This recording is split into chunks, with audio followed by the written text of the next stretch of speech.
Welcome to the Invite Health podcast, where our degreed healthcare professionals are excited to offer you the most important health and wellness information you need to make informed choices about your health. You can learn more about the products discussed in each of these episodes and all that Invite Health has to offer at www.invitehealth.com/podcast. First-time customers can use promo code podcast at checkout for an additional 15% off your first purchase. Let's get started.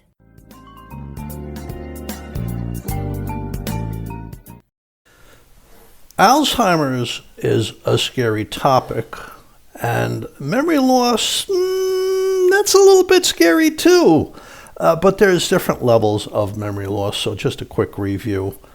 There's people with perfectly healthy brains into deep old age. We'll discuss that. And then there's people with subjective memory loss where they feel they're forgetting things a little bit. This is normal. It's not a disease. It can happen to anybody as we age. But other people will say to these people with subjective memory loss, oh, you're fine. You don't have any issue. Okay, that's subjective memory loss. You're forgetting a word here or there. Maybe you're forgetting what you were talking about at the end of a sentence. Not a big deal. Then there's mild cognitive impairment, which they call a prodromal stage before Alzheimer's. In other words, these people are pretty much headed for Alzheimer's. And there is evidence that you can keep these people in this state for much longer and help prevent them from progressing into full-blown Alzheimer's. And then, of course, there's Alzheimer's disease, which is the lion's share of all cases of dementia where people really lose their memory functions, and it's a terrible thing. And so far, there's no cure. There are things that do help these people to a degree, especially in the beginning to mid stages of Alzheimer's. We'll go over that a bit also. So welcome to my episode. Take these supplements for your memory, because we're going to review some supplements that have really good data behind them. And I mean a big volume of data, not one study, not two studies, not 10 studies, many, many studies. We're going to review these over the course of this episode and more. We'll review other things that are good for your memory and things that are bad for your memory also. Hi, my name is Jerry Hickey. I'm a nutritional pharmacist. I'm also the senior scientific officer over at Invite Health. Welcome to my episode. You can find all of the Invite podcast episodes for free wherever you listen to podcasts, or just go to our own website, invitehealth.com/podcast. You can also listen to Invite on Facebook, Instagram, and Twitter at Invite Health. You can listen, you can watch, etc. And all of the information on this episode will be listed in the episode description. So let me get going. There's more and more evidence accruing, and it's really sensational evidence, that certain B vitamins and vitamin D and coenzyme Q10 are all really good for your brain. And by the way, many of these are good for your heart also. So there's a number of reasons to take these. And there's new data, really interesting data, where the actual doctors involved in the study and the researchers, different academic research institutions and hospitals and clinics throughout China, they recommend taking these supplements on a daily basis. And this is to help lower your risk of cognitive decline and also of dementia, of Alzheimer's disease. So in this new study, it's people included who were 50 years of age or older, and they were split into 4 categories. Those with normal memories, so I would be in that category, I would hope. Those with subjective memory loss, and this is really important to me, just like it's important to anybody who's listening to this podcast episode. I turned 69 recently, and my wife is not far behind me. So it's something, you don't worry about it. You're not afraid of it, but you'd rather not have it, so you do things to prevent it, right? You live a good life. You live your life, but you try to live a good, clean, healthy life. So these are people over the age of 50, split into 4 categories. Normal memory, that would include me and my wife and I should say. People with subjective memory loss, so they're noticing that they're forgetting words here and there, or maybe they're not keeping track of their conversations as well as they used to. But they're still fine. That's very normal. That's very normal to have some forgetfulness, some absent-mindedness with age. It's not Alzheimer's. It's not, okay? But then there's the condition, mild cognitive impairment. If you truly have mild cognitive impairment, because some things can disguise themselves as mild cognitive impairment, but if you truly have mild cognitive impairment, where you could still live at home and get things done, but you're on the way to true memory loss and you're on the way to Alzheimer's disease, most of these people will develop Alzheimer's disease. Full-blown Alzheimer's disease. It's only a matter of time. But like I said, there are things that do push back on that. And when I say there are things that masquerade as mild cognitive impairment, sometimes when people are put in nursing homes, they're in bed and they're losing track of day and night and all, and they might be on 6 drugs. 5 of them might affect the brain, like sedatives to calm them down and hypnotics to make them sleep and things for allergies and all these different medications. It can look like Alzheimer's. It can look like mild cognitive impairment. I actually had a condition like this. My wife, her mother had to be put in an assisted living home. There were real reasons. And my wife suddenly said, they're diagnosing her with dementia. And I go, that's impossible. She didn't have it yesterday. Yesterday meeting like 6 months before. I said, it can't happen this quickly. I said, show me the drugs. So she was on like a bunch of drugs, certain drugs for her blood pressure, certain drugs for incontinence, and drugs to help her sleep and drugs to calm her down. All of these things, they'll make you like a zombie. So I spoke to my wife and I said, have the doctor take her off like these medications. They're really not necessary. She could do fine without them. And miracle of miracles, her memory came back.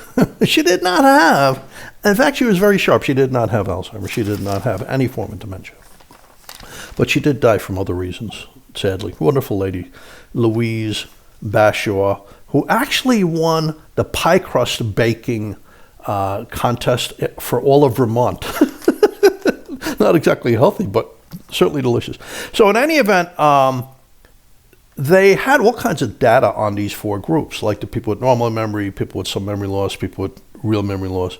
They had demographic data and data about, where they lived, like how much pollution, and they had info on their clinical condition, did they have diseases, were they taking drugs, did they have injuries, do they smoke, do they drink, what medications are they using, or if they're not using medication at all, do they exercise, what do they eat, do they drink alcohol and how much alcohol. They also gave them current physicals, they gave them lab exams. And they found that certain vitamins really made a difference. They found those with a good intake of certain B vitamins, it was truly associated with better cognitive reserve. Okay, that's an important topic. Cognitive reserve is having, I was hoping to make this into 20 minutes. I know that's not happening, so I probably will have to do this podcast in 2 or 3 parts, but it's an important topic.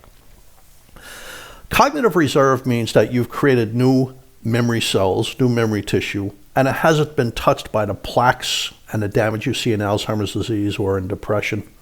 And this occurs mostly at night when you go into deep sleep. You release certain growth factors like nerve growth factors and brain-derived neurotrophic factor. And these take your stem cells, your progenitor cells, and convert them into neurons for memory. And a young healthy person can create like 600, 700 new memory cells every night if they sleep enough. Older people, it slows down. But I'm going to give you some tips throughout the program how you can improve cognitive reserve, the creation of memory cells. Because it's something you could do right up until you hit the wall. You can always. There was a nun study. This is important. I'll do it real quick. There was a nun study down in the Southwest in the 1990s, something like 100 Catholic nuns. And they found that although some of the nuns had the plaques and damage in the brain that should have caused Alzheimer's, these nuns went on functioning because they had a great deal of cognitive reserve. So why did they have cognitive reserve? They ate really good, healthy, wholesome foods like whole grains and fruits and vegetables. They weren't drinking alcohol. They weren't smoking. They were physically active, like gardening and doing all kinds of volunteer work, etc., deep into old age. So they were getting that. And also socially, they were hanging out with all the nuns, etc., and this kept them going because all of these things are important to keep the brain functioning. So that was the first time where I saw evidence for cognitive reserve helping prevent the symptoms of Alzheimer's disease. So even though they had the plaques in their brain went on functioning. They could still stay in their convent and stay with the other nuns and function as they did before. So in this study, they found that the intake of folate, that's a B vitamin, vitamin B6 and vitamin B12 truly associated with better cognitive reserve, with less inflammation in the brain and increased antioxidant activity in the brain. That's really important. Antioxidant activity declines in the brain with age. So I'm going to go off on a tangent here again, or a little bit of a dogleg, because it's important to understand these concepts. Antioxidants prevent free radicals from occurring. So that's very important in a high energy organ like your brain. Your brain is a super high energy organ, because when the brain uses sugar and oxygen for energy, there's always a little leakage from the power plants. They're very well developed. They're called mitochondria. The brain has trillions of them. When they use sugar and oxygen for energy, they make molecules out of that that they don't want to make, but that are toxic. They're called free radicals, and these things can kill brain cells, and there's always a little bit of leakage out of these mitochondria that can kill the brain cells. And antioxidants snuff these free radicals out there. The antidote, things like vitamin C and natural vitamin E. Vitamin C could be synthetic, same chemical structure. Vitamin E has to be natural for it to work. You want natural vitamin E, so make sure your vitamin E is always natural. So things like that protect the brain. The antioxidants protect the brain. The problem is a key antioxidant in the brain, superoxide dismutase, type 1 and 3, declines with age. So you kind of need to make up for that. So I'm going to show you some ways how. One of the ways is by taking these B vitamins, because they were restoring antioxidant functions in the brain, and this in turn reduced inflammation in the brain, which would gum up the workings of the brain and also destroy brain tissue, killing brain cells. But here's the thing. There was a group of these people who already had mild cognitive impairment, which I mentioned is kind of like key to going into Alzheimer's disease.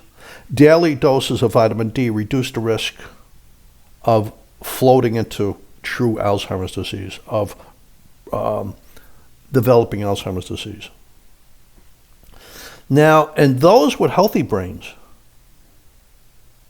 the B vitamins, vitamin D, and a vitamin called coenzyme Q, well, it's not a vitamin, it's a cofactor.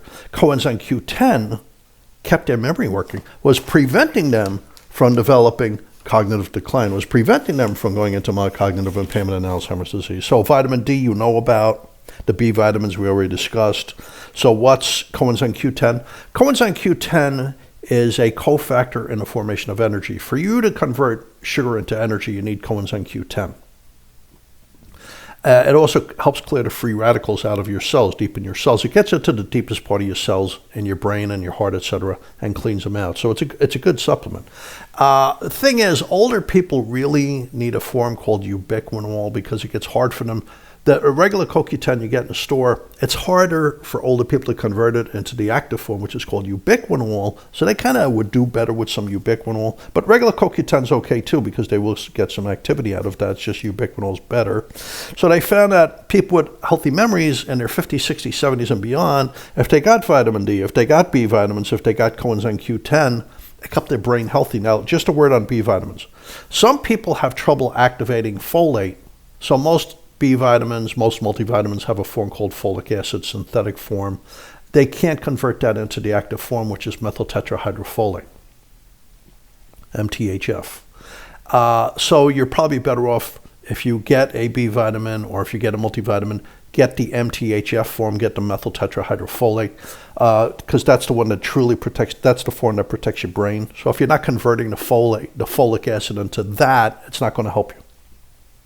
And for B12, some people do better with methylcobalamin. It's converted to all the different isomers, all the different metabolites of B12, so it does all the things of B12, but it's very good for the brain. Now let's keep on going.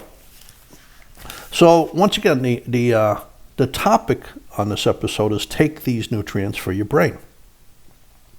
So this is the Journal of Clinical Epigenetics, October 11, 2019. Let me explain what the term epigenetics means. You're born with certain genes, and some of them could go bad or stay healthy. So the effects of things that can make them go bad or stay healthy are called epigenetics. For instance, pollution can damage genes because all your information for your life and your body, etc., is loaded into your genes, and then something called RNA transfers that into what it should be doing for you, which is really magical, in all honesty. I mean, that's insanely magical. But in any event, because they really don't know how this happens. I mean, there are holes in the information there. But your DNA has all the info, so if it gets damaged by pollution or a virus or alcohol or cigarette smoke or a terrible diet or diabetes, because there's all kinds of inflammation floating around your body in diabetes, the genes get modified in a bad way. But other things protect the genes and help them work properly. Things like green tea, resveratrol, turmeric, the source of curcumin in food, green leafy vegetables, exercise. So B vitamin is really important. Calcium, magnesium, antioxidants, all these things help protect your genes. So here's what they found in this journal. So that's epigenetics. Bad things damage your genes and you can have bad health outcomes. Good things protect your genes and you can have long-term health. So this is a previous study of 2,533 participants.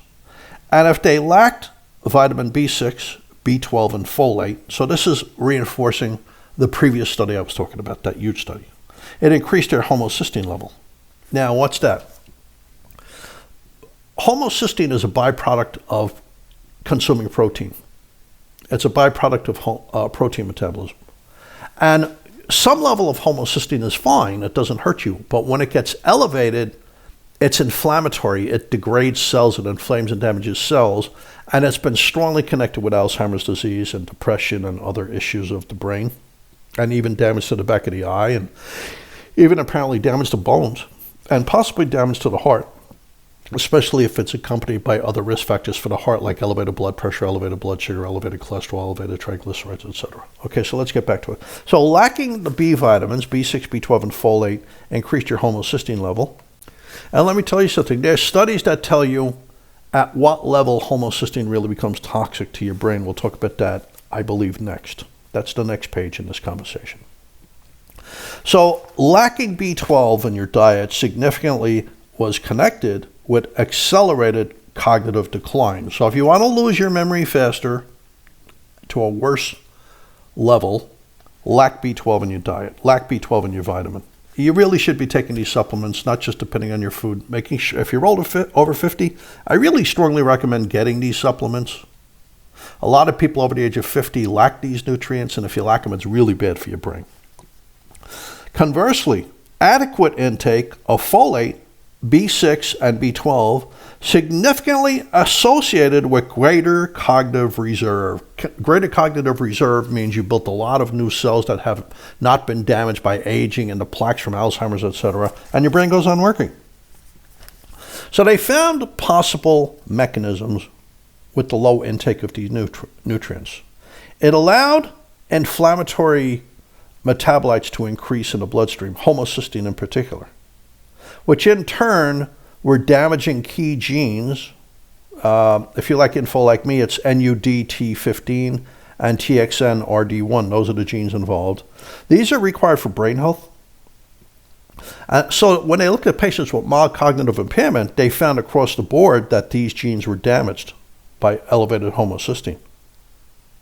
So the vitamins were safe, and they safeguarded cognitive performance. I mean, there was a really strong correlation there.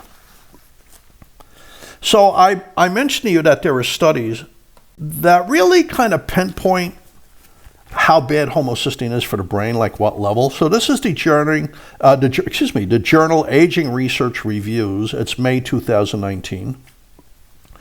And when they look at your homocysteine level, it really depends on the lab. But a lot of labs say homocysteine below 15 is fine. So it depends on the way they test homocysteine, what level they tell you is going to be good. So your lab, if it's different from your friend's lab, the results might be fine, even though they look different, because it's the way the labs test, how sensitive their testing is, etc. So in this study, Now, this is based on data from 28 prospective cohort studies, including about 29,000 participants. For every 5 micromoles per liter, okay, so every time your homocysteine level goes up 5, so if it went from 15 to 20 in your blood, it's associated with a 15% increase in your risk of developing Alzheimer's disease. So they actually put a figure there. So if your homocysteine is 10, and it goes to 15, well, you'd rather not have that, but that might still be a safe level according to the lab you're using. Other labs might say 12 is normal. So once again, it depends on the type of testing they do. But if it goes to 20, you don't want that. Now, this is the Journal of the Prevention of Alzheimer's Disease. And it's the year 2021. Now, they call it the Journal of the Prevention of Alzheimer's Disease, but the people in this study already had Alzheimer's. They were called probable Alzheimer's patients. Why do they call them that? Because you really can't prove it's totally Alzheimer's until you do a post-mortem autopsy. So it's 120 patients. Approximately half received folate and B12, and the other half received placebo. So these are people with Alzheimer's. Across the board, memory functions improved in the patients on the B vitamins. Now, there's a likely mechanism. They found once again that homocysteine levels dropped, but a very strong inflammatory component called tumor necrosis factor alpha also was reduced. This reduced inflammation in the brain so the brain can function better. Now, many studies support these nutrients for ongoing brain health and sustaining good memory function. I'm going to cut it here. My name is Jerry Hickey. I'm a nutritional pharmacist. And in the next half of this, I'm going to review some more research and then go over, I've been reading studies on memory and Alzheimer's for decades. And it would be impossible for me to review each one of these studies for you. I'd fall asleep and so would you, because there's so many. But in the next part of this episode, part 2 of this episode, I want to discuss all these different nutrients that are proven to be healthy for the brain. And nutrients that have been shown to slow decline in people with mild cognitive impairment, which I call the prodromal stage before Alzheimer's, and even nutrients that have helped Alzheimer's patients a little bit. And also, how do you live? What do you eat? How do you sleep? All these things are important for preventing Alzheimer's and for continuing good health. So we'll go into that in part 2 of the program. So thanks for listening to today's podcast. You can find all the podcasts from Invite Health for free wherever you listen to podcasts, or just go to invitehealth.com/podcast. You can also find Invite on Facebook, Twitter, and Instagram at Invite Health. And by the way, when you listen to a podcast, they ask me to say, could you leave a review and could you subscribe? It helps us out. I want to thank you for listening, and this is Jerry Hickey signing off. Have a great day.